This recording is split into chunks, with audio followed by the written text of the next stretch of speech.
This is the story of Star Wars. You can read along with me in your book. You will know it is time to turn the page when you hear R2-D2 beep, like this. Let's begin now.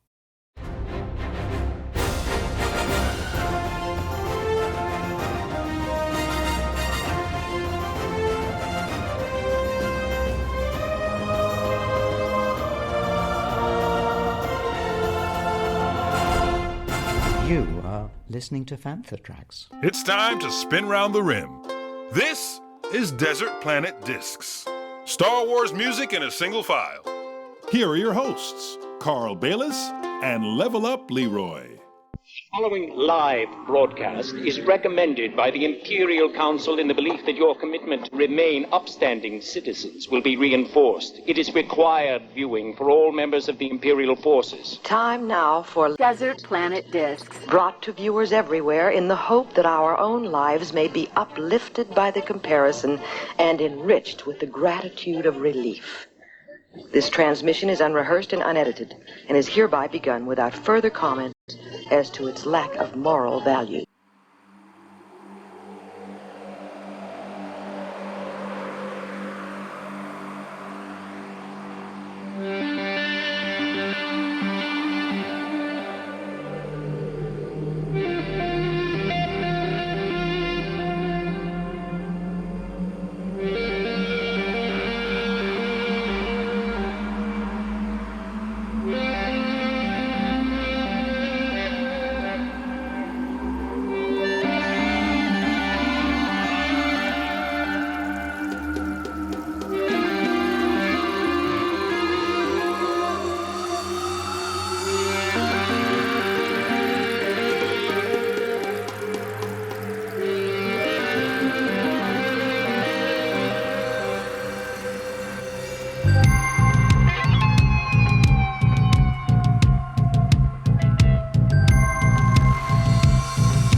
Hello and welcome to track 35 of Desert Planet Discs.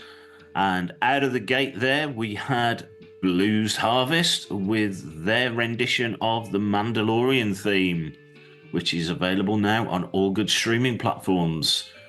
But we'll talk a little bit more about Blues Harvest and their recent activities and upcoming activities.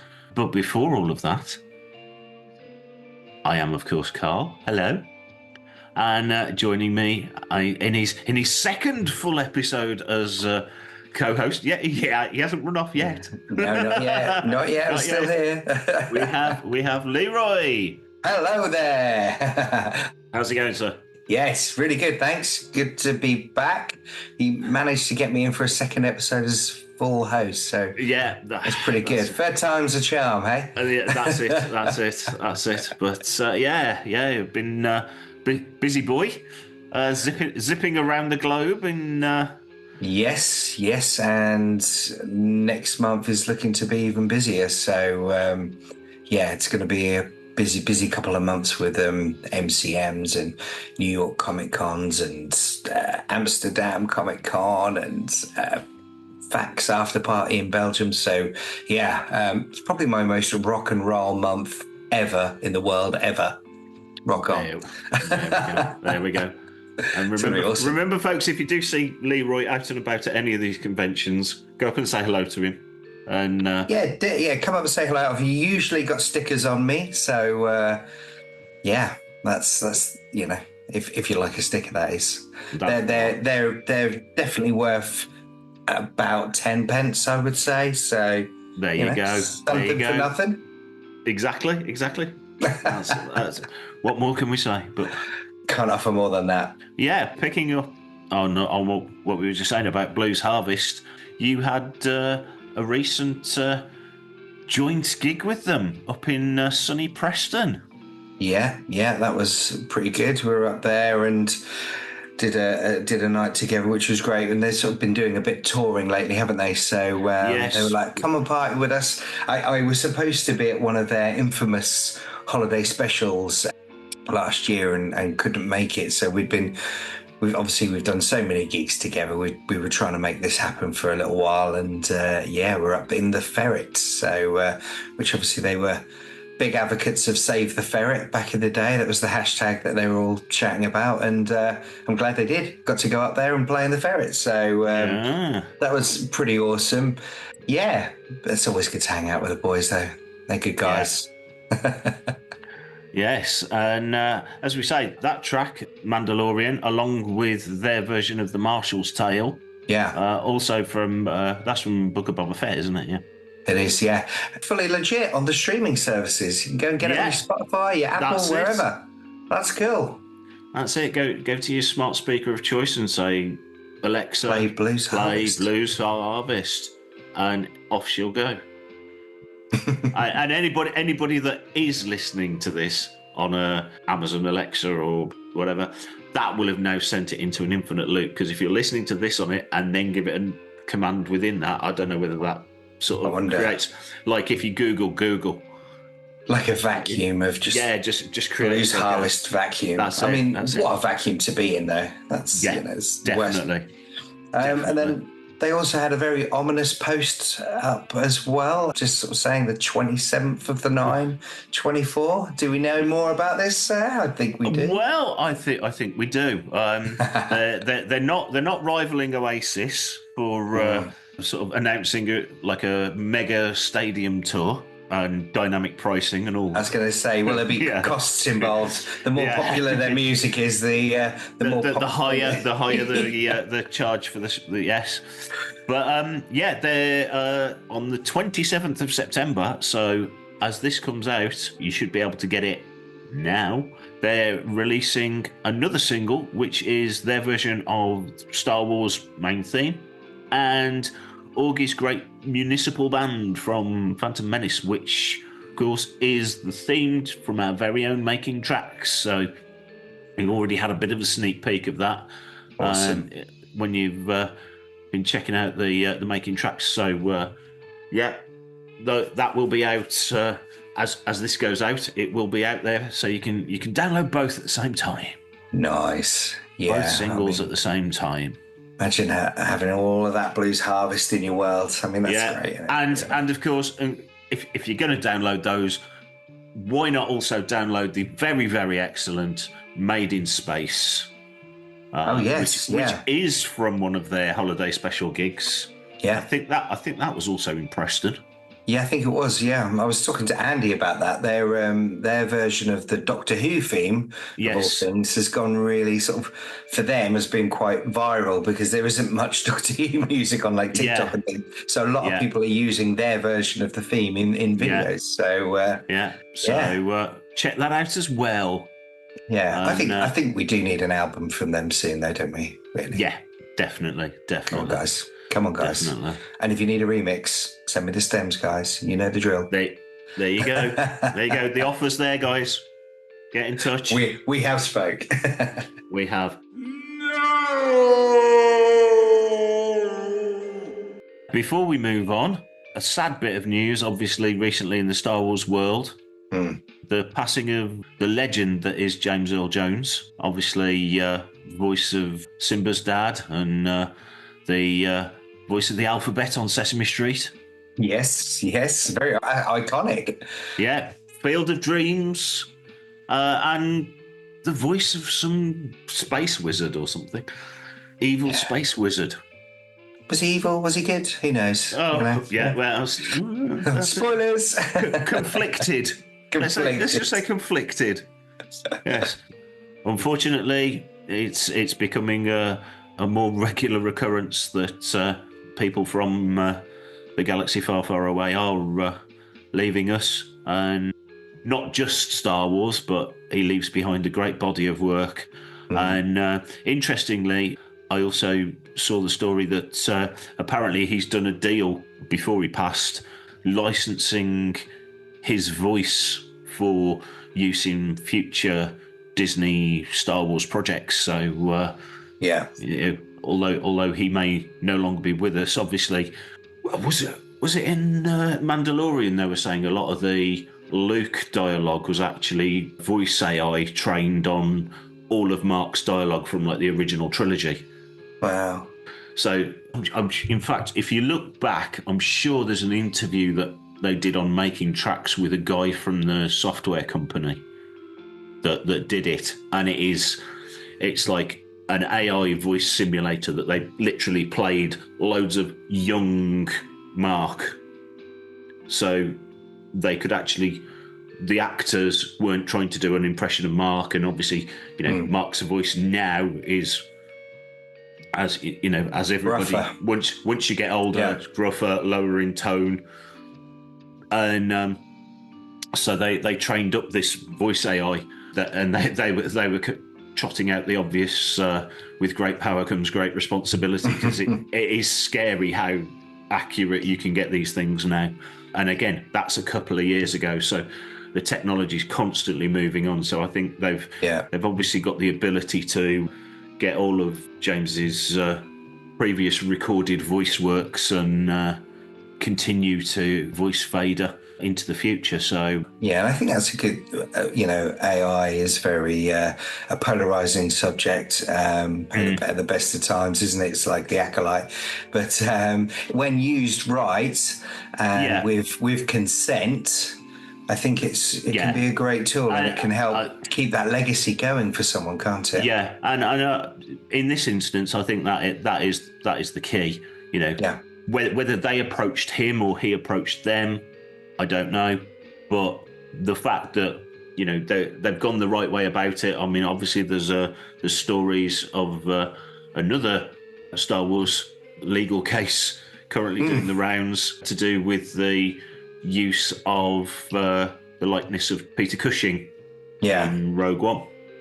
So we wait to see how that pans out. But clearly, from what I've read of that, the estate believe that they licensed it properly, and it's a third party that reckon they have a claim over the image rights, things like that. But in this instance, it certainly, I think they've come out early doors to say we've done this deal such that the voice of Vader can live on into the future. So there we go.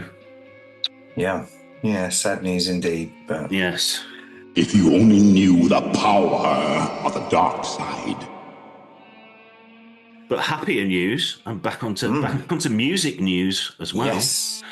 Our good chums Ash are going to be hitting the road with Brit rock legends The Darkness on their March 2025 Dreams on Toast tour. That's the new album. Title. Yeah, that's the new album from The Darkness, and the first single that's come out. If you've not heard that, go and check it out. It is really, really good. Very, very Queen sounding, which there was a period in their sort of The Darkness's history where I think it's the second album, One Way Ticket to Hell and Back, which was actually produced by Mac, who used to produce all the Queen stuff. And that's got some really, really Queen-esque moments in it. And for me, the new single that they've put out is very, very reminiscent of some of those Queen sort of lighter moments. So, looking forward to that. But yes, Ash will be supporting them on that tour, which is the UK leg of which is taking in quite a few little venues around the country. I say little, they're actually quite big. It kicks off on the 7th of March in your neck of the woods, Ipswich. Certainly does, yeah. So just up the road from me. I'm in Norwich and quite near to where the Darkness were formed. They were Lowestoft. Yes, Lowestoft, yes. So a bit of a homecoming gig for them. Yeah, in Suffolk. and then it goes off to Oxford, Swansea, Guildford, up to Hull, over to Liverpool, Wolverhampton, York, Edinburgh, Glasgow, Newcastle, Manchester, Bristol, Portsmouth, Leicester, Cambridge, and then finishing on the 29th of March at the OVO Arena, Wembley in London, which I think I read on the accompanying press release from The Darkness that it's their biggest UK show, like headline show. Oh wow! Not counting festivals for many years. So should be a really, really good party atmosphere. End of the UK tour, biggest venue that they've played in a while. So if you're looking for a bit of Ash action and The Darkness as well, really, really, really good live band. I've seen them many times, and they're brilliant, aren't they? Yeah. They don't take themselves seriously, but I was going to say, I've managed to party with both of those bands at different times in my life. Well, there we go. And I didn't know about you partying with The Darkness, so we'll have to have a debrief on that one. Yes, that was in a nightclub in Norwich many moons ago. I used to DJ in a VIP lounge, and the brothers came in, and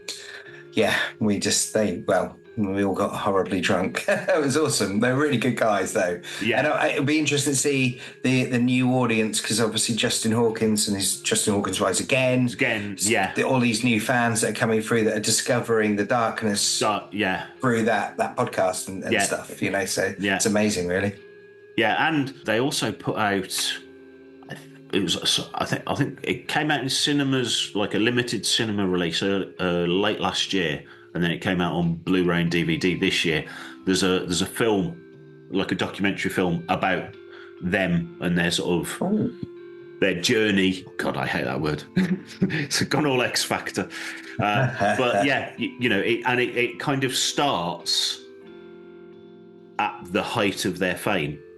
Oh wow! It's really sort of like, almost like the fall and rise of The Darkness. So where it all starts to go wrong, and then the trials and tribulations they've had over the intervening years, and then them coming back now, sort of in more recent years, as a renewed force. Wow, that's awesome. It's a really, really good documentary film. So I guess that's probably also on all the usual sort of video streaming sites. So I'll be checking for it. Yeah, check it out. It's very good. Also features our first ever Desert Planet Discs guest, Emily Dolan Davis, because she was the drummer in The Darkness for a brief period. She's in there as well. So I wonder if there's a clip of me partying with them on there. Ooh, I wonder. I don't remember seeing it. But it was right in their height of their as they were just massive, but there wasn't any film crews around in there. Well, there's all sorts of mobile phone footage and. Yeah, there we go. Oh, Leroy's now worried. Sinks into chair. Excuse me while I just go and speak to my lawyers. And moving swiftly on to the gaming corner. Indeed, gaming corner.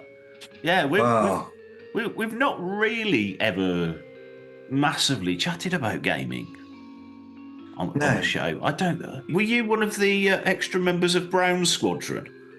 It was, yes. Yes. During lockdown, I was in. Lockdown, yes. Yep. So, anybody that's played the Star Wars EA Squadrons game, long before we'd actually met.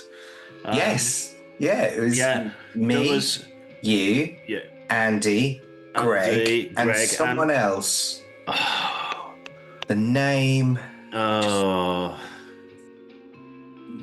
Martin Keeler.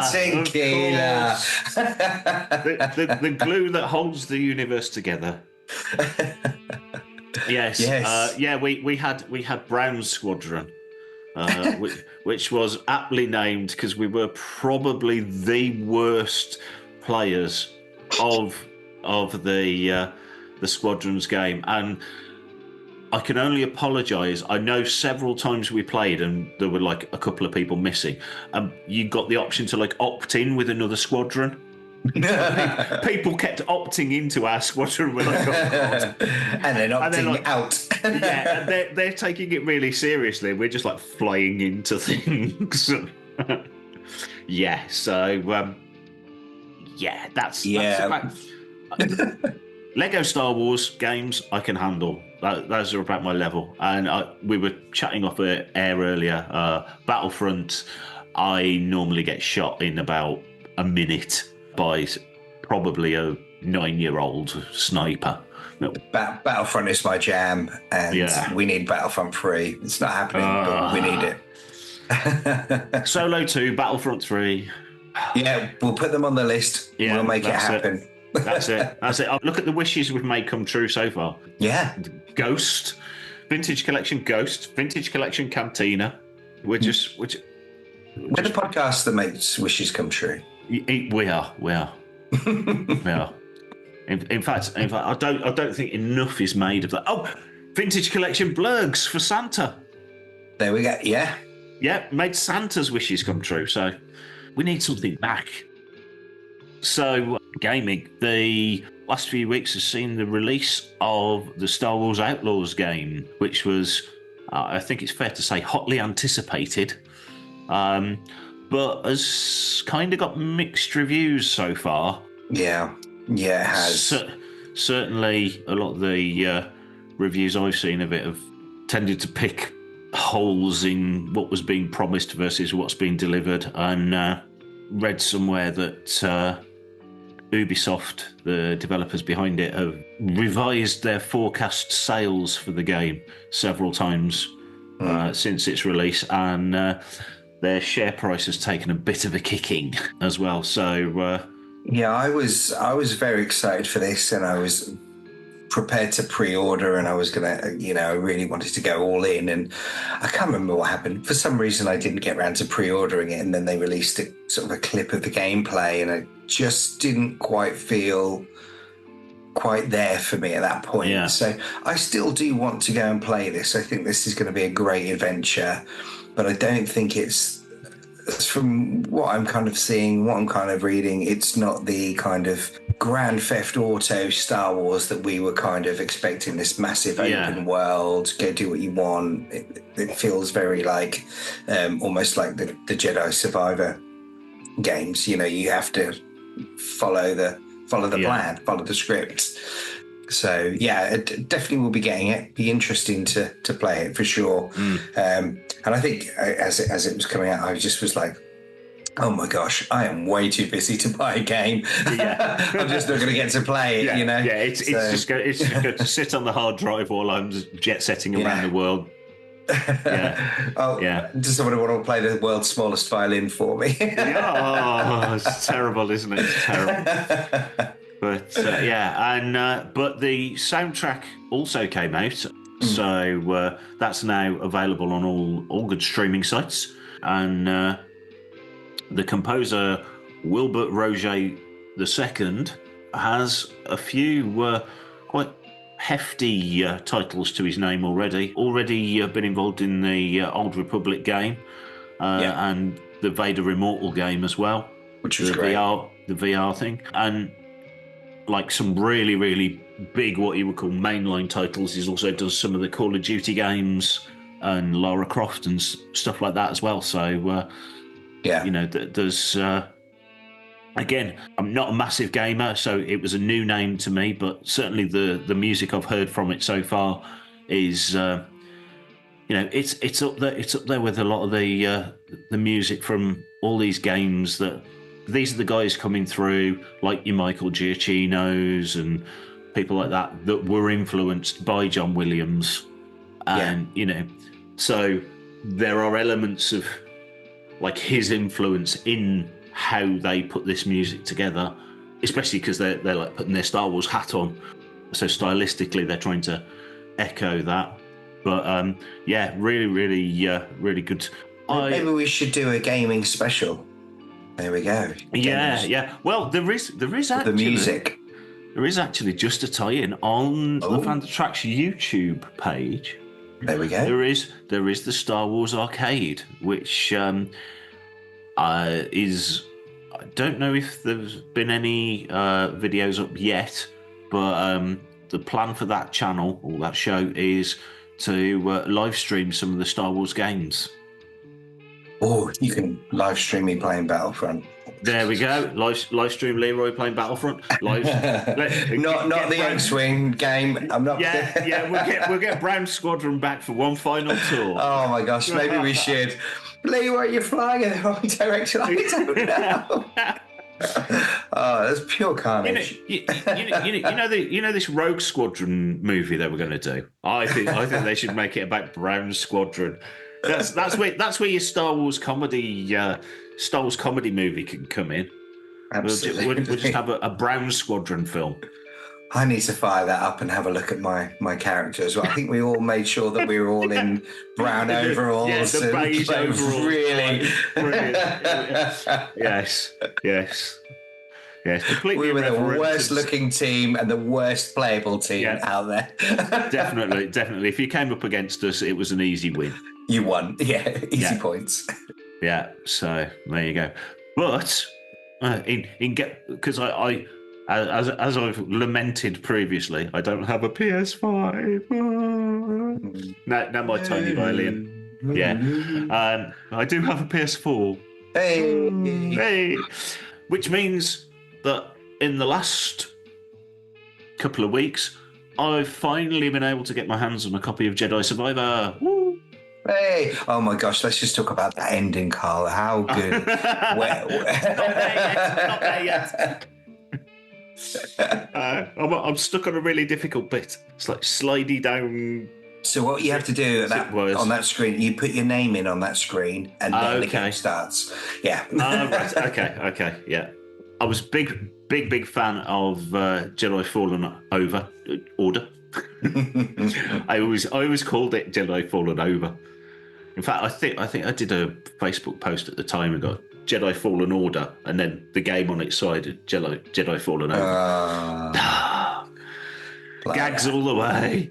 But, wow. Yeah, I was really enjoyed that game, and the story as well, and what this obviously picks up immediately after it. In fact, I'm sure there's a book that came out that is sort of is Battle Scars. I think so, yeah. And then there's a couple of comic books as well, I believe, isn't there, as well? That sort of bridge the gap between game 1 and game 2. And but no, really enjoying it. Story's just as good. Nice, engaging story and developing nicely. Gameplay as good as it was in the previous game, as frustrating as it was in the previous game. Yeah. It was not a hardened gamer. Yeah, I say there are a few of the like skill moves that you have to do that are, oh my word. The amount of cliffs you just jump off, like you just go whoop because you're trying to get on the other side. Oh. Yeah. I say my current, I think I'm currently stuck on the moon of something or other, and there's this like these 3 zip wires, but they've got like sparking electrical points. Oh, you have to jump between and the you two. have to like jump between them, and then just as you get to the end and go, I've finally done it, then you've got like a massive arc of those like running walls. Yeah. Yeah. Have you got? You must have the Batman grapple gun by now, then as well. Have you got that? Yes, I've got that, but I don't think you can use it down there. No. Really annoying. But I am enjoying it. Good. So and even better news that sort of since that's come out, there's also been, I say news, there's been discussion from some of the parties involved in the game, EA, Lucas Games and Respawn, saying that the 3rd installment of the Jedi trilogy is in development. Yeah, this was always being set up as a trilogy, wasn't it? Yeah. But obviously always on how successful the previous game was. So I did wonder whether the fact that it's taken them till now to get to the PS4 edition, whether sales of it on the PS5 weren't quite as good as they hoped. Because I mean, the game itself's been out. It was coming out around the time of Celebration last year, wasn't it? April. Yeah, it feels like that. Yeah, it feels like it's been it's a good sort of nearly 18 months. But the release on a PS4 did give them another massive boost, didn't it? Flew it back up the charts. I only bought it once, honestly. Keep buying it, keep downloading it. But fingers crossed. Be interesting to see what their strategy is for the 3rd installment of the game, if they go cross-platform from the get-go or do focus on next-gen consoles initially. Who knows? I guess it depends how much of an extra kick the opening it up to the PS4 sort of era consoles has given it in terms of sales. And I feel like it's more work for them to take parts out now and make them slightly more backwards compatible. So obviously make these games as good as they can, don't they? But on the best technology possible, indeed. Maybe I'll ask Santa if he'll bring me a PS5. And this is the show that makes wishes come true, Carl. Yeah. Come on, Santa, I got your blurg. And listeners, please feel free to donate to Fan for Tracks DPD. Yes. There we go. Carl's PS5 fund. Carl's PS5 fund, indeed. So, I think we should have a little bit more music. Yes, we've been nattering on for far too long. Yeah, wittering away. But yes, so the next track is from one of our good regular contributors, L'Orchestra Cinematique, who have recently put out a 41-track Star Wars album onto all the good streaming services called A Duel of the Fates. It's got their usual sort of epic versions, so like reworkings of the themes and scores, but the track we're featuring today is the Imperial March versus the Imperial Suite mashup. So here they are, L'Orchestra Cinematique.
Hi, this is actor and creature performer Details, and you're listening to Desert Planet Discs. Now, doesn't that sound good? And that was, and pardon me if I get this wrong, L'Orchestra Cinematique, the Imperial March versus the Imperial Suite mashup from Duel of the Fates. So, make sure you're going and checking that out on all good streaming services. Yes, So indeed. So good. Yeah, so just as we were recording, I think last time, we were. It was literally we were recording in the week leading up to D23. We were, yes. So as usual, we've got all these things that we're going to talk about that will probably not be happening by the time the episode airs because D23 will have happened and told us all these other things that are happening instead. And we were about right. Yeah. So around that time, the stories started to circulate about the demise of the Acolyte and season 2, or a proposed season 2, not moving forward. I just want to know who that thing with the big ears was at the end on that last episode. Right at the end. It's Grogu. Oh, yes. Time-travelling Grogu. Now, I mean, that is something they could possibly link up to something else that we won't say anything now. Spoiler alert for later, potentially. Yeah, but we'll hold that thought. Yeah. So, as we've said, it's been quite divisive, and I think we said in the last episode, wasn't necessarily the best Star Wars project ever, but equally, it told a story. If you detach yourself from the noise surrounding the show and the political agendas and things, I have my non-fandom barometer, who's a mate of mine who's an electrician, and he really enjoyed the show. Right. But he doesn't really do online, which is a bit weird for an electrician. But so he wasn't really aware of all this sort of fandom hatred and this article and this article. It's like, no, I just watched it. It was it's quite good. It was a bit Crouching Tiger, Hidden Dragon in places with all the wire work and all those sorts of things. Bit slow here and there. But overall, it told a story. It was a story in the Star Wars universe. We're not going to like everything. For me, I would like to know where those characters go following that series, whether that becomes a book or comic or... Yeah, I wonder if they can... You can email Leslie Headland and she'll send you the script for season 2, or who knows? More than likely. No. I wonder if there's an opportunity to do another show. Doesn't have to necessarily be Acolyte. It can be... That is the other option, isn't it? Yeah. Set in that era. It's a new show. It's something else. I don't know, Star Wars High Republic, for instance. Yeah. So there could be an option to go and revisit some of those storylines that have, been dropped with... Or they again, if you have a film that's set in that era, weave some of those characters maybe into that. Because the fact that we've seen that little bit of Plagueis now, it just that really haunts me. I just want to see that play out. So yes, I feel it's a shame. Was it the strongest Star Wars for me? I've said before, wasn't. Did I enjoy it? Was I happy to sit down and watch Star Wars? Yes, I was. And I think they were building to something, and I hope it doesn't go the same way as Solo, as we were talking about before. Yeah. I mean, I loved Solo, but they were absolutely building to that Solo trilogy and building up, and then it's just all those questions. And a lot of fans don't go to the comics, do they? And don't head to the books necessarily. I mean, admittedly, there is so much stuff that I know, even our Lord and Chief, Mr. Newbold, has said it is pretty much impossible to keep up with absolutely everything on all fronts: books, comics, games, TV, the bits that they put in stuff like Star Wars Insider and things like that. There's just so much content that it is difficult to stay abreast of all of it. And one of the greatest things in some of the like the Mandalorian, to a degree Book of Boba Fett, and to a lesser degree I guess Ahsoka, you'd got nods to things that you might have read about in this book or that book or this comic, or if you've seen the other TV shows or the other films or whatever else. You watch the Clone Wars, you've watched Rebels, but they were like little Easter eggs for people that got the references, rather than being absolutely intrinsic to what you needed to know to understand what the hell was going on.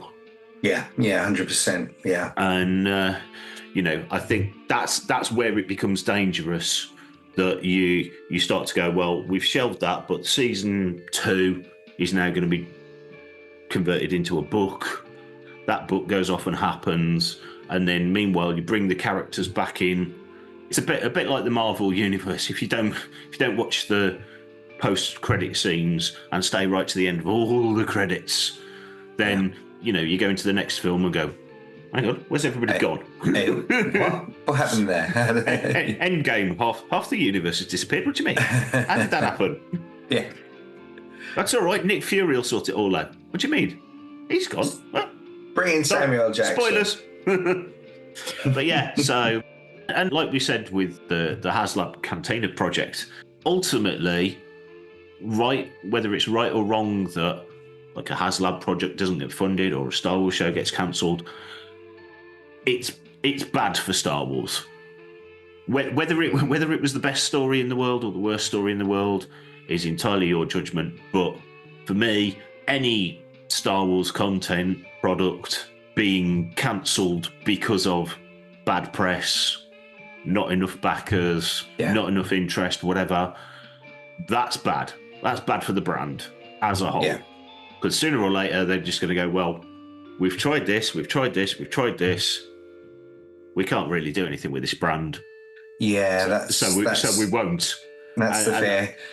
And how do you bring in new audiences? I know, like as a father, I've forced Star Wars on my children and things like that, and they're now of an age where they're decided to leave home. Kind of, well, not yet. Don't make me watch that again. Yeah. But they're now heading into the worlds of anime and things like that, and they would prefer to do that. And Star Wars is, almost seen as this, like, oh, that's that thing my dad watches and he's old. Yeah. Disclaimer: I'm not old. I'm a young father. But it's how do we re-energize Star Wars and really bring it into bring that new fandom in. Yeah.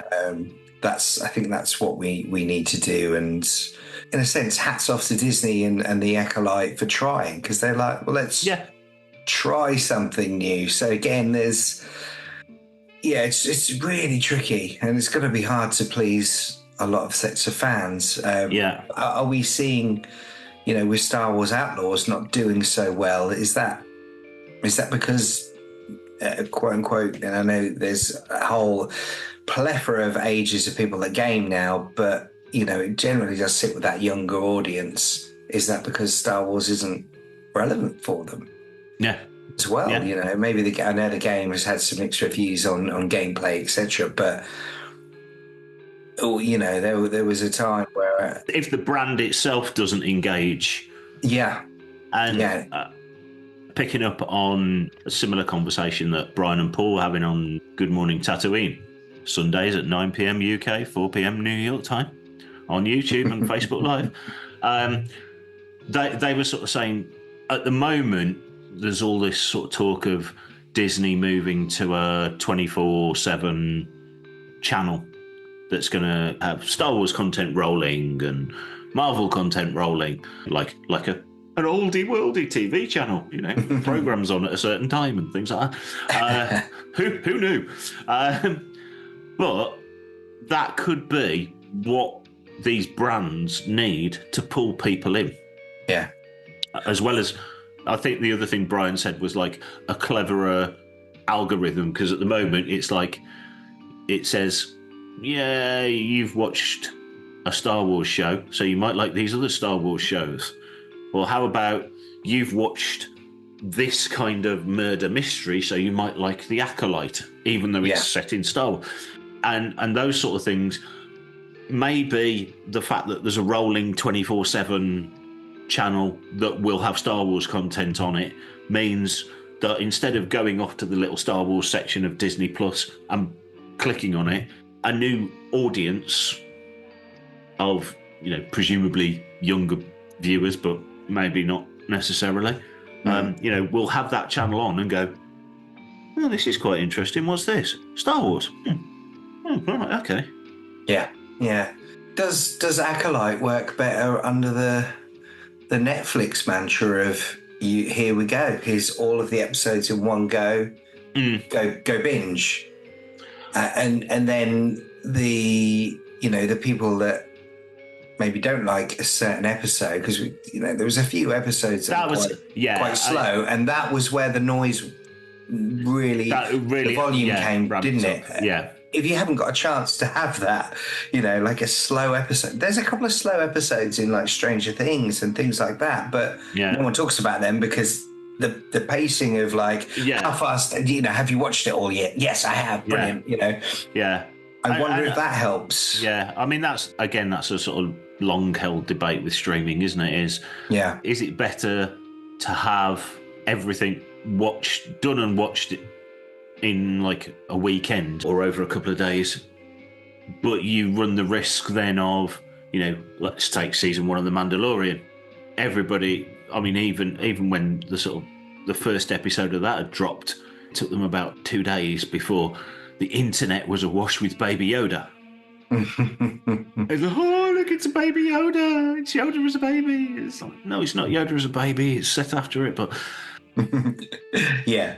If you've got the whole thing to binge watch, then the people that haven't got the opportunity to binge watch it, haven't got that time in their schedules to just sit down and consume 8-10 hours of content in one go, or a couple of goes.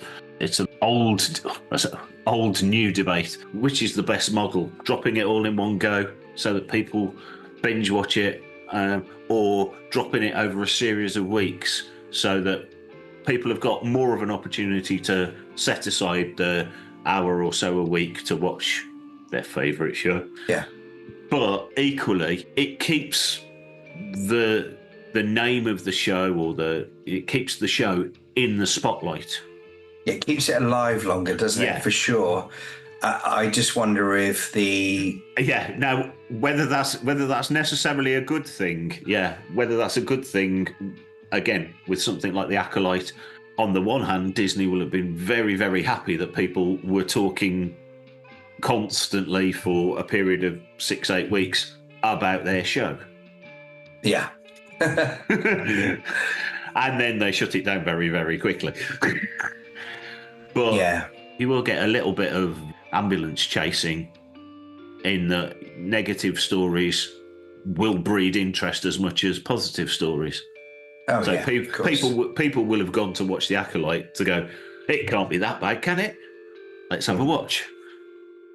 So, yeah, it's difficult. It's difficult, but hopefully this 24/7 streaming channel might, who knows, maybe create some surprise hits. A bit like going back to The Darkness, the fact that Taylor Swift started rocking out to I Believe in a Thing Called Love at some American football game or baseball game or something, has sent that back to the top of streaming charts. It catches it, yeah. Yeah. So basically, if Taylor Swift comes out and says she likes The Acolyte, it'll probably be the best show ever. That's it. The Acolyte, Solved. Taylor's version. Yeah, they'll sell millions. That's it. Just stick some Taylor Swift songs in it. Sorted. There you go. Another idea for you, Disney. There you go. That's what we're... And they were putting, quote unquote, very loosely, normal songs with words in for the first time. It. So, shake it off. That's it. Indeed. But other stories coming out of D23. Another sad one. Yeah. This is a real shame, I think. Real shame. I'm going to let you drop this bombshell. Well, yeah.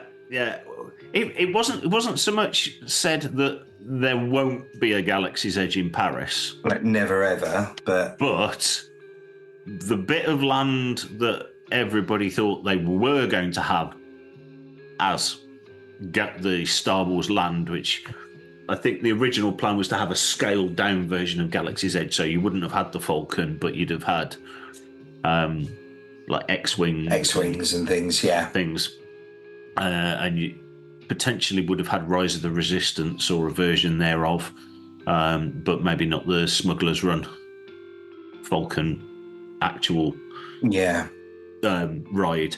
But that's now apparently been earmarked. I think it's for a Lion King world. Yeah. So seems that their Star Wars plans, and again, this comes back to what we were saying earlier. The fact that a lot of negative press about Star Wars, they've sort of said, presumably have gone, well, actually, Star Wars isn't doing that great for us at the moment. Let's use that bit of land for something else and wait till the dust settles and before we go and commit tens and hundreds of millions of pounds, euros, whatever, into a Star Wars land that... That said, Galaxy's Edge being there, I've been there a couple of times now. It is incredible and it's always busy. It does attract people. People want to go there still. Yeah. So and it's not necessarily about the rides. It's just about I'm hanging out in what could be a Star Wars set. I mean, having a drink in a cantina is just insane. Absolutely. So, I feel like that's a real shame for Europe to currently be missing out on that because although Europe does have the Avengers and they don't have that stuff over in the States as of yet. So be interesting to see how those plans. I mean, obviously they've changed from what they were originally. You never know if there's until they actually build stuff, those plans could change again. Yeah, you get a leading on to our next thing. Skeleton Crew goes great guns, and all of a sudden you've got Star Wars Pirate Land. I mean, I'm up for that. I am up for that. I think that trailer looks great. It looks fun. Now, I said this about the Acolyte. So, and me and Carl say a lot of things on this show. Where's my salt shaker? Yeah, there's my picture of salt over the shoulder. But this looks really fun, and this could be something that could bring that younger audience into the world of Star Wars. I know we have those, and we'll talk about the Lego stuff in a bit, but I know we have that, but this is quote unquote real Star Wars that might be this opportunity to bring that younger audience in and get them out. Interestingly as well, that it's been billed as kind of Star Wars Goonies. And then within a couple of weeks, I think it might have also been, was it a D23? I don't know if it's even linked to Disney, but then stories started to emerge about there being a sequel to the Goonies with the original cast all signed up. Oh, yes, I've seen all of that on the... Yeah, is that like official or is it just the internet is talking? I now you've posed that question, I don't know. Because I've seen a lot of it, But Paul and Brian mentioned it on Sunday, so I'm going with them. Brian would never mention anything like that if it wasn't confirmed. He probably already knows what the production company's called. He's got their accounts on like Company's House notification. Probably more than likely. Yeah. I mean, Corey Feldman, for one, is kind of like a character, should we say? Yes, eccentric. Yeah, so... Yes. How does that work? Yeah. Jeff Cohen, Chunk, no longer chunky. Yeah. Like really slim guy, like quite buff. I think he's like works out and stuff. So like, I mean, it could be really interesting. Yeah, but it just, I wonder whether the fact that they're sort of billing this as like the Star Wars Goonies, and then there's this story about like a Goonies sequel and stuff, whether that's kind of, it should appeal to a young audience like Goonies did to us certainly me when I was a kid. But then whether there's also that sort of dual layer that, all the like original trilogy era fans that also picked up on Goonies and E.T. and all those sort of things, they're going, oh yeah, it's got really good Amblin vibes. You know, it's like, is that a dual layer of, one, it's going to hook in the kids like it hooked you in, but also it's going to give the older people the member berries of, oh yeah, this makes me feel like when I first saw E.T. Yeah. And which will be great if that's brilliant. Yeah, I'm just keeping everything crossed for this. Yeah. Also, I just quickly had a look. Goonies 2 is not real, says cast member Mark. Admit rumours.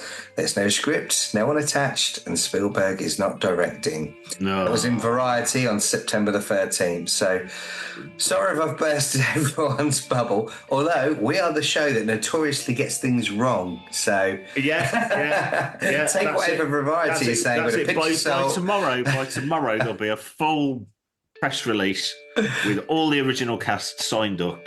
And we can make wishes come true on this. Yeah. Maybe that's something we should do in the show, the Wish Show. I think we need a new tagline. You know, Desert Planet Discs, the show where dreams come true. Wishes. There we go. But also sticking on the Disney angle. There's a little piece that you brought to my attention. So I'm going to hand over to you on this one because it's obviously with your. I was going to say with your ear to the ground, but that's probably because it's that DJ thing of having one. It's that one headphone, hand on the ear, and one on the decks on the vinyl. That's it. So, definitely. Yeah. Disney Music Emporium is now up and running and shipping into the UK and Europe, which is awesome. It's in conjunction with Universal Music. You can go and check it out all online now. They've got loads of Disney vinyl and exclusives coming out with all various splatter editions, various colours, Zoetrope. Is it Zoetrope? Is that how it's pronounced? I'm not quite sure. It's near enough for us, obviously. That'll do, yeah. we've done battle with L'Orchestre Cinematique for 5 years. So, there's that. It's up and running, and there's some amazing Disney soundtracks that are being re-released, and some new stuff that's coming out, like a Disney punk rock album. I've heard that, the Whole New World album. Yeah, that's being released. Brilliant. Yeah. I mean, that's on a black and white splatter vinyl, and I'm like, oh, that looks great. There is a Lucasfilm section. There isn't a lot in there yet. Just a Return of the Jedi CD, Mando Season 1 picture vinyl disc, and Season 2, which, I mean, you can pick them up from HMV and Amazon. Got need swap. So I'm assuming that there's going to be some lovely bits of Star Wars vinyl coming out shortly. Damn it. To I know, just to break those purse strings, and it'll probably be released around Christmas time, knowing how that. But to have a section there that is earmarked as Lucasfilm, yeah, it's encouraging because I know we've said in the past one of the biggest sort of disappointments, really, the sort of the streaming age, is that I quite like me physical soundtracks. Yeah, and vinyl has made a massive resurgence as well, hasn't it? You know, I think there is. Will we see CDs make a resurgence in 20 years? I'm not quite sure, but there is something romantic about putting a piece of vinyl on and putting the needle on, and there's that warmth and that crackle that you get, and people are building vinyl collections once again. So. Talking of building vinyl collections, I have finally managed to source a reasonably priced copy of Ron Carter's Empire Jazz album. Wow. Which I was like, I think we played a track ages ago. I think there's only 5 or 6 tracks on the album, and most of them are like 7-8 minutes plus. I think we played the Yoda's theme, but it's an original, I guess, because it's got some Empire themes. 1980s vinyl? Yeah, 1980s Ron Carter, and like some really, really, really stellar names on there. I mean, as a drummer, it's got Billy Cobham on it, which is like, what? Which I didn't actually realise when we played it originally. I don't think I did anyway. But I found a copy on eBay from a second-hand record store. And wow. not only did they send me that, they sent it packed in some other vinyl. So wow. I got like 5 albums. 5 albums for the price of one Ron Carter. Yeah, the others are like real cheese. It's just like, this is the sort of the cannon fodder to make sure that your vinyl that you've paid for gets there without too much damage. But yeah, so I'm really, really, really chuffed. And it's ace. It's proper like wigging out jazz, but around Star Wars themes. So I am actually trying to work out, and it really, really pains me to sort of impact somebody's creative vision in such a way, but I'm trying to come up with a way of editing a couple of the tracks down to make them basically not take up half a show. Oh wow! I don't know that. Okay, but vinyl we love. Ooh. But Disney vinyl we love even more. Yes. Yeah, and until they get the Star Wars stuff sorted out, go and get, it's called A Whole New Sound, which is the Disney punk rock mashup. It's a bit like, what they're called. There's a band doing the rounds at the moment, a Welsh band, Punk Rock Factory, something like that. Yes, they do all the covers, don't they? Do covers, and they've done like Let It Go and other Disney stuff, but this is a lot of fairly hefty names from the sort of pop punk world. You got bands like Yellow Card, Bowling for Soup, Newfound Glory, all those like girls. There's loads. There's reworkings of some of those classic sort of Disney movie songs. So that's worth checking out, definitely. But also worth checking out, and still on the subject of music. Mm-hmm.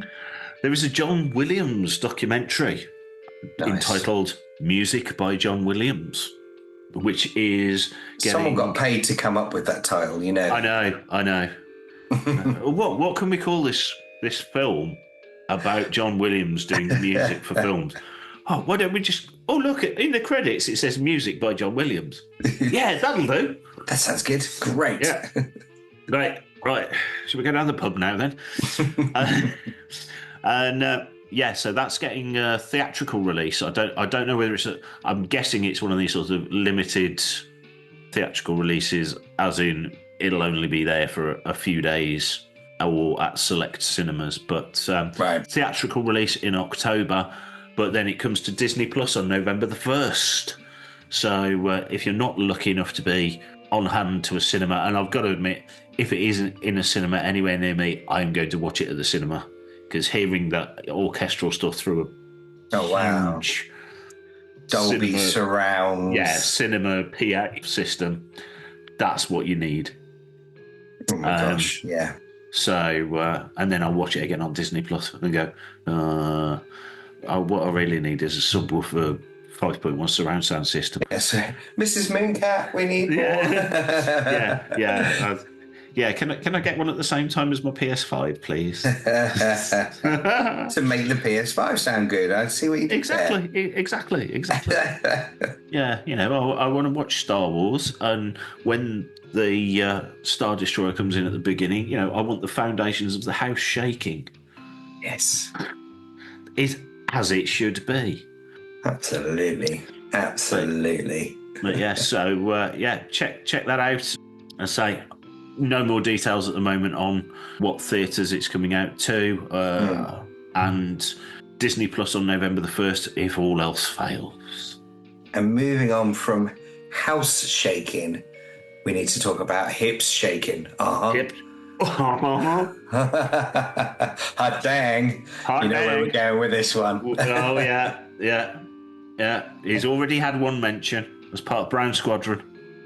But, yes, former resident of this parish, good chum Darth Elvis, whilst sweeping an old hard drive from the lockdown era, I came across the Darth Elvis version of Naboo Queen, or rather ABBA's Dancing Queen, which is retitled Naboo Queen.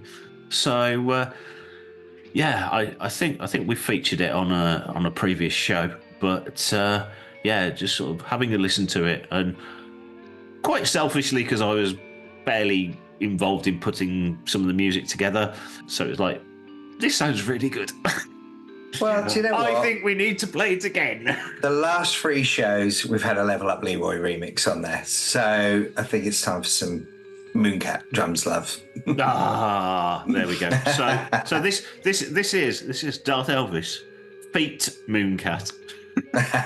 It's not officially billed as that. It is Darth Elvis and Friends, and this is Darth Elvis Naboo Queen.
Negotiations don't take place.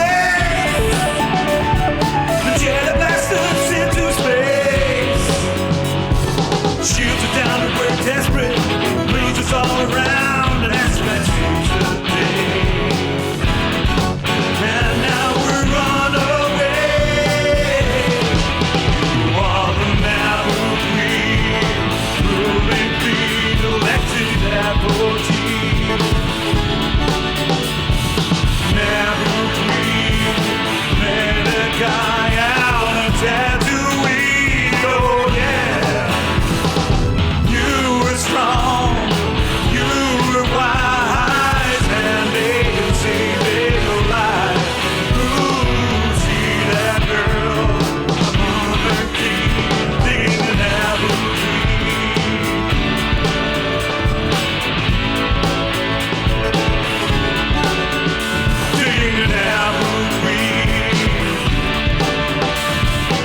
Love you, Padme. Yes, our friend, the amazing Darth Elvis, Naboon Queen. How good was that? Oh, featuring Moon Cantrums. Get that in there. And Darth Elvis, as we know, he is a man of immaculate taste and his love of all things Roosevelt's as well. Does that bring us on nicely to anything, Carl? Could that bring us on? Do them people at Roosevelt's keep demanding our money? Yes. Do they keep taking it? In a word, yes. And yes. Yes. So, obviously, as some time has passed since our last episode, our friends at Roosevelt's have been as busy as ever. Yeah. With their usual drops of various fandoms, including several Star Wars drops. And this one is a slightly unusual drop, actually, isn't it? It's not the usual from them, I'd say. No, well, it was... On both accounts. Yeah. So, first up, just the other side of the last episode, I think, they announced some dog bandanas. All the rage for the pooch in your household. Or if you've got quite a small neck, you could probably just about get one. I wouldn't recommend it, but I've not tried one out for size, so I can't comment wholeheartedly. But yes, some dog bandanas, which, coming from a dog household, they are actually quite popular. And in fact, my daughter used to make some. Quite often did them at like Christmas with like Christmas materials and sell them at like the school craft fete and things like that. So they are very popular with pampered pooches the world over. And now you can get Star Wars themed Roosevelt's bandanas. There are 4 designs to choose from, priced at £13 or $16 each. So there's a Chewbacca one, which obviously features Chewie's fur and the bandolier. There is the Mandalorian Beskar, which the shirt of that is really, really cool. And I mean, I don't know if they've done a Chewbacca shirt. If they haven't, they've missed a trick there, which is unlike them. I feel like that's going to be a celebration special or a Chicago or not New York. And we might be right for once. Wouldn't that be a turn up?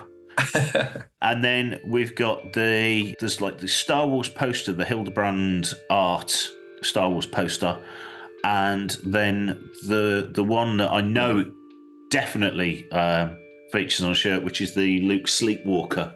So 4 designs in those, all available now. And then obviously, if you go into any shop anywhere at the moment, you will of course see all the Christmas stuff is now in. Christmas decorations, Christmas, you name it, and it's got Christmas on it, it's there. Which, surprisingly, because the kids have only just gone back to school, seems to have eked out a lot of the space normally reserved for all the Halloween stuff. Yeah, I saw that. I'm quite surprised, actually. Yeah, normally it's a little bit of Christmas with a massive Halloween art, but it does seem to have gone the other way around this year. Yes, but not wishing to disappoint us, our good friends at Roosevelt's have announced also a Halloween drop of various items, several shirts. So there is an orange and black shirt called Carved Wars, which is kind of basically, as the name suggests, it's Stormtrooper helmets and the occasional Vader helmet made up like they're carved out of pumpkins. So it's, I say, mainly orange. Scattered through. Yeah. My personal favourite, which is Day of the Dark Side, which is quite symmetrical sort of pattern, a bit like the Day of the Dead. Yeah, playing on that with just in black. Yeah, it's black with just like a white design. Really, really nice. There is also It's a Treat, playing on the Trick or Treat, obviously. Yep. And then the final shirt was an all-day polo called The High Ground, which is sort of like a red and black number with obviously the scene from Revenge of the Sith. Yeah, that's quite cool. Happy birthday, Revenge of the Sith, by the way. Oh, yeah. Yes. So with obviously Obi-Wan and Anakin lightsaber duel in various places all over the shirt. So yeah, those are all available now, as is the Star Wars logo drip. Yeah, the dad hat. Yeah. I really like that. I think that's really cool. Yeah, baseball cap with the Star Wars logo in like a fluorescent green, yellow on the front, with a sort of like blood dripping from it. And that design is also echoed on a T-shirt, albeit in black and white, with a stormtrooper who's also got like some drips coming from what's sort of the mouth area, but the sort of the V bit, the vent, that sort of top. Yeah. And it's actually, I guess it's the nose area, because the mouth bit's the little microphony bit at the bottom, I guess. Yeah. There we go. But hey, yeah, so Stormtrooper with a runny nose. Yeah. But there we go. So those are all available now from RSVLTS.com. And as we always say, their stuff is brilliant. We all spend far too much money on it. And long may that continue. I'm just hanging out now for the Christmas drop. Oh, yeah. Which can't be too far off. Well, I'm obviously hopefully going to go see the guys in New York. So I'm hoping to see what exclusives. There's normally a Star Wars exclusive, so that's right. If I like the look of the Star Wars exclusive, expect WhatsApp messages. Leroy, get me that one. Will do. And it was good to see the 12 Parsecs is back in stock on the Performance hoodie, which is the one I really like. With the Falcons all over it and just the blue dots. It's kind of smart, casual, subtle, but again, geeky. it's one of those that's subtle enough to, from a distance, not be, oh look, it's a Star Wars top. Here comes a nerd. Hey. Yeah, there we go. But so also landing, dropping. Was do not drop this if you make it. Yeah, do not drop it. Well, first of all, the first drop. But generally, dropping Lego is a bad idea. Yeah. Because you might tread on it in the middle of the night and learn all sorts of new phrases in your vocabulary that you never knew existed.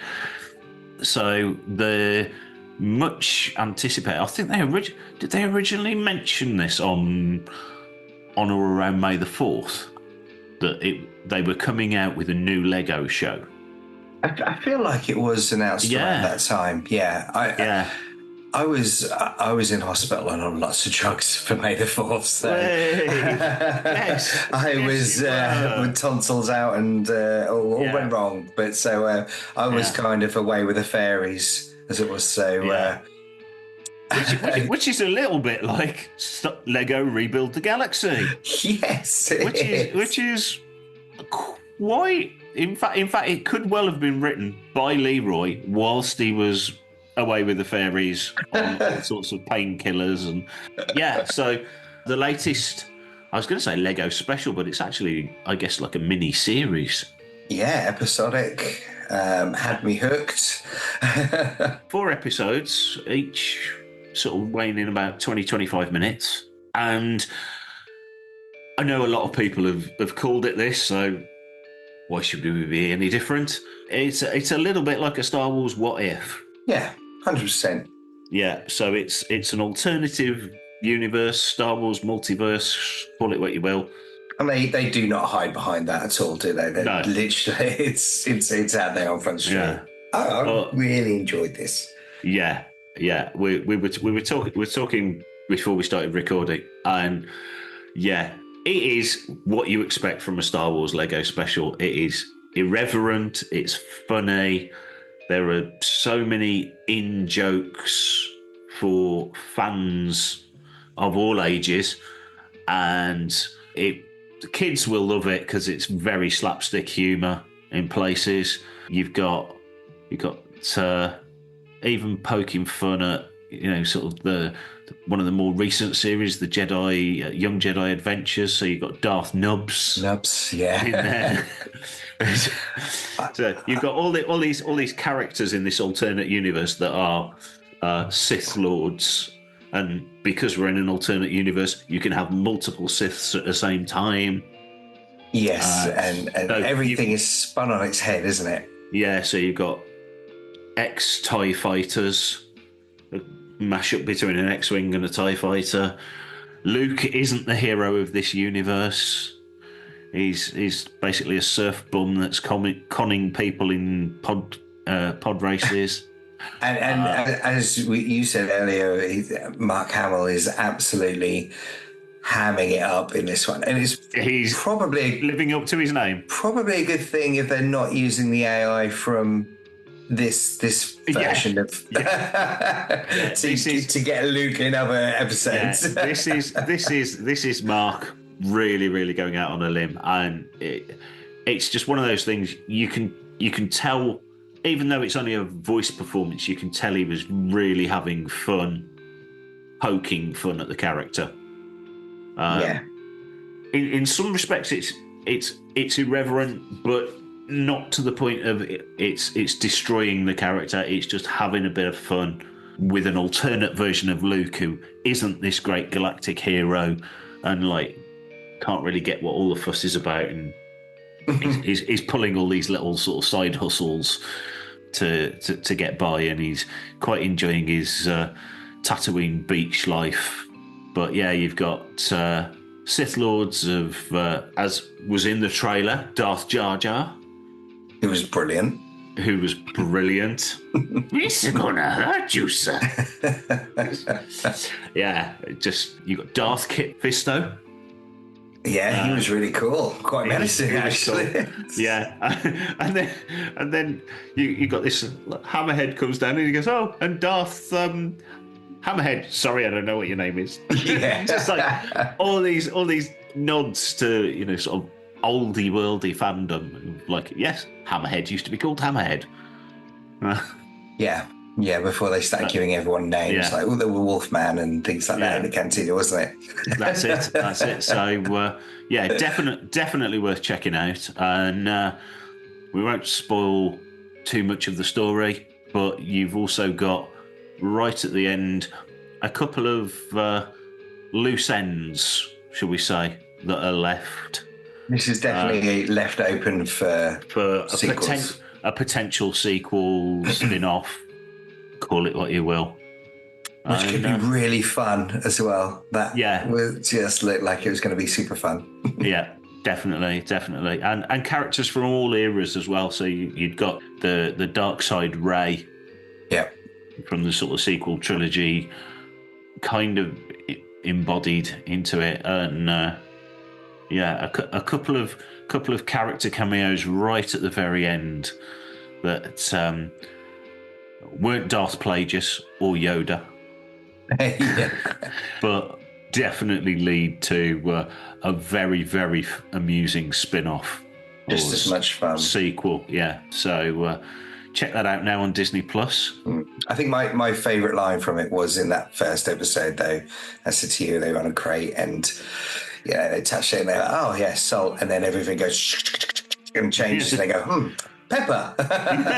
It's just silly things like that, which you just go, oh, brilliant. Yeah, great. Yeah. They're having fun with it, and again, begs the question, if you can do that, why can't we have Star Wars detours?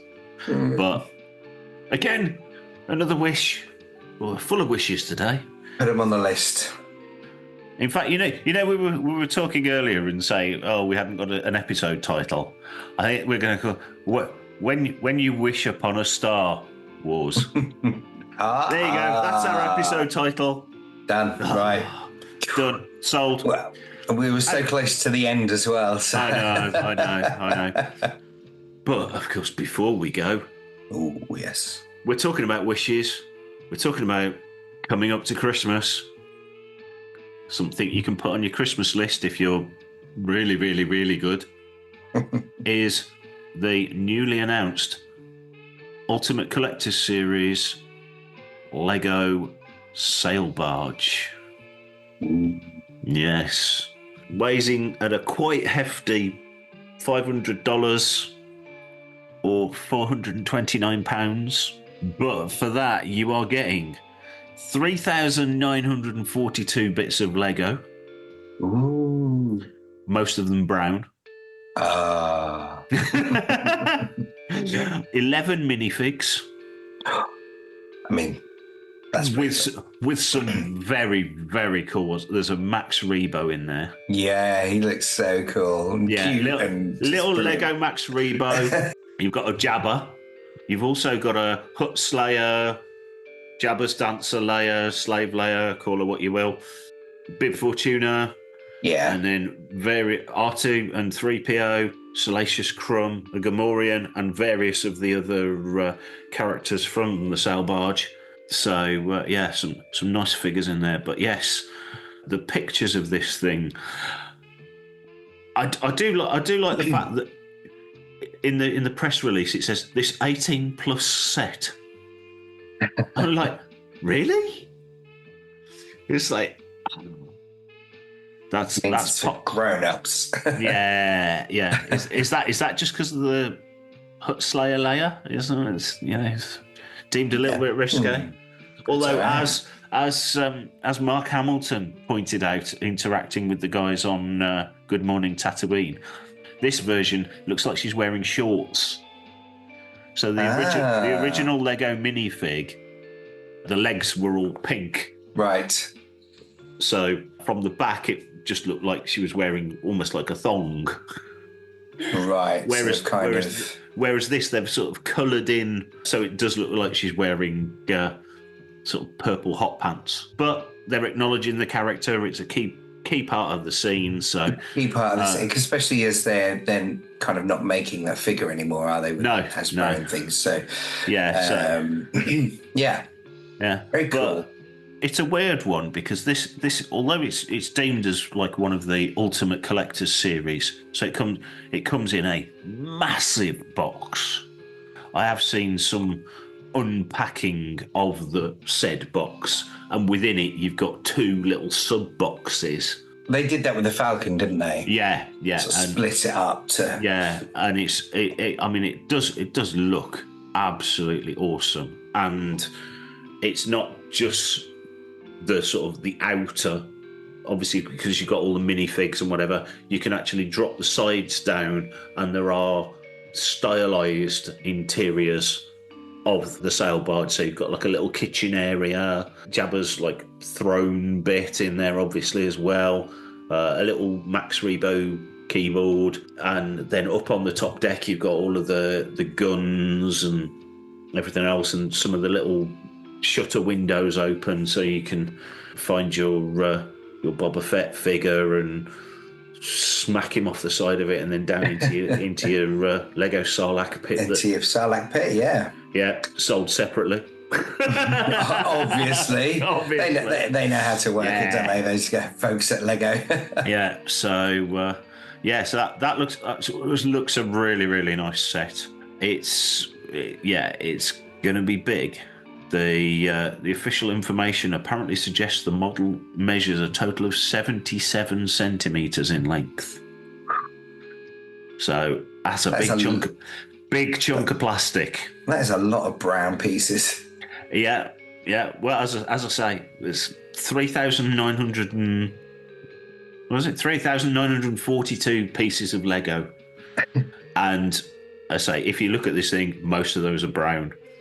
But then you could equally say with the Falcon or the Star Destroyer, most of them are grey.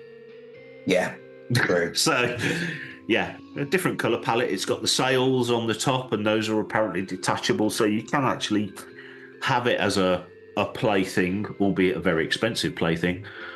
So, yeah, very nice looking set. I don't know whether there might be a bit of budge room on that RRP, and we might see it nearer the 400 quid mark by the time it actually hits the shops. I believe it is out. I'm just looking for a date here.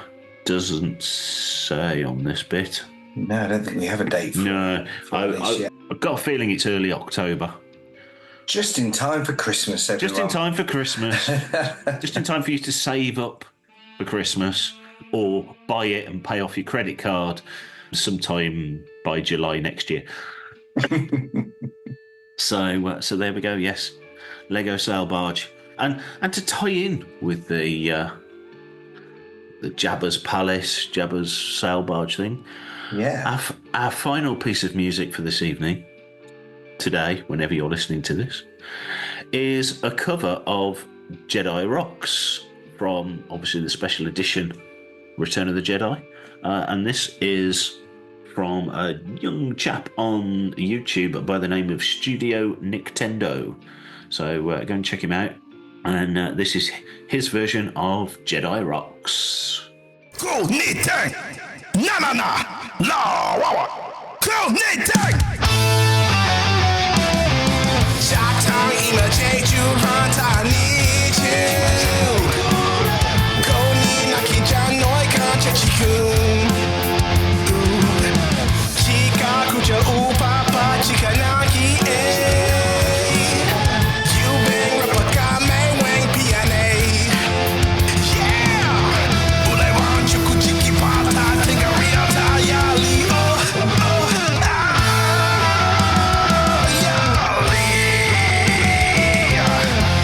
Imataka munaki siyali uyasi.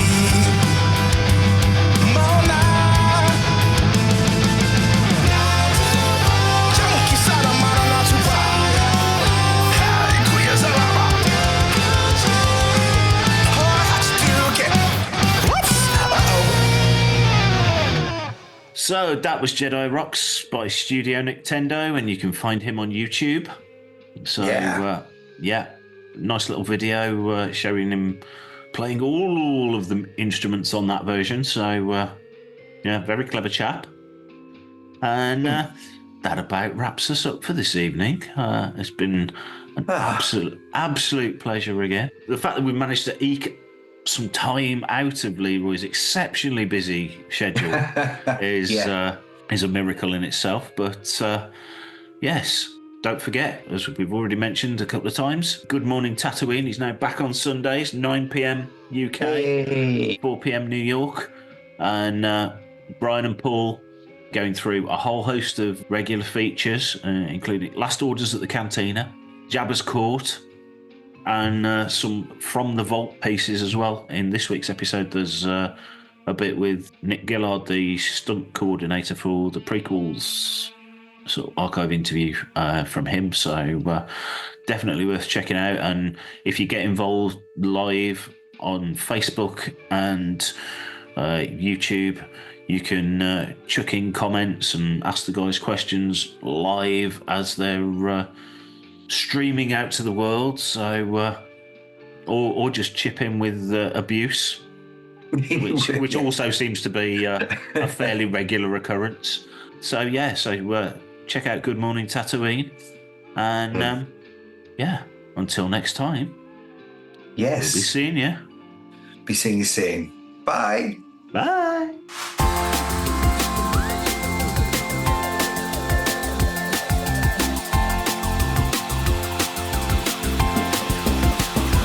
There's a voice that keeps on calling me down the road. That's where I'll always be. Every stop I make a new friend. Can't stay for long, just turn around and I'm gone again. Maybe tomorrow I'll wanna settle down. Until tomorrow I'll just keep moving on.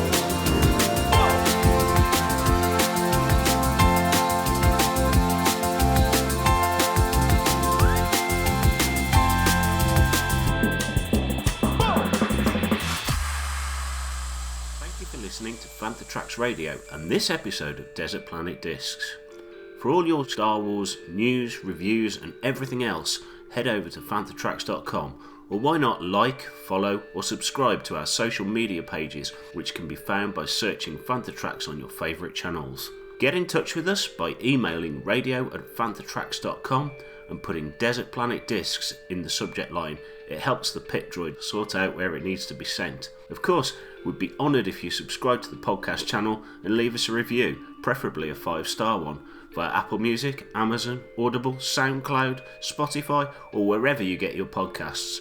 Subscribing is the best way to make sure you never miss an episode of Desert Planet Discs, Making Tracks, Planet Layer, Start Your Engines, Collecting Tracks, Fanta from Down Under, and Cannon Fodder.